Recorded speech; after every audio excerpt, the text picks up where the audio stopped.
মোহাম্মদ সাল্লাল্লাহু আলাইহি ওয়াসাল্লামের জীবনের শেষ মুহূর্ত।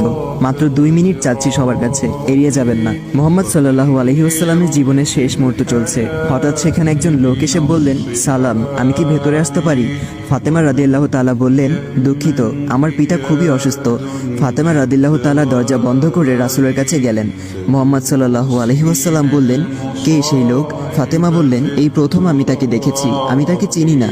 শোনো ফাতেমা, সে হচ্ছে আমাদের এই ছোট্ট জীবনের অবসানকারী ফেরেশতা আজরাইল। এটা শুনে ফাতিমার অবস্থা তখন ক্রন্দনরত বোবার মতো হয়ে গিয়েছে। রাসূল সাল্লাল্লাহু আলাইহি ওয়াসাল্লাম বললেন, হে জিব্রাইল, আমার উম্মতের কি হবে?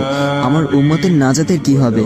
জিব্রাইল আলাইহি ওয়াসাল্লাম বললেন, হে রাসূল, আপনি চিন্তা করবেন না, আল্লাহ ওয়াদা করেছেন আপনার উম্মতের নাজাতের জন্য। মৃত্যুর ফেরেশতা ধীরে ধীরে রাসূলের কাছে এলেন জান কবজ করার জন্য। মালাইকাত মাউত আজরাইল আরো কাছে এসে ধীরে ধীরে রাসূলের জান কবজ করতে থাকলেন। পাশে দাঁড়িয়ে থাকা জিব্রাইলকে রাসূল বললেন ঘঙ্গানির সাথে, ও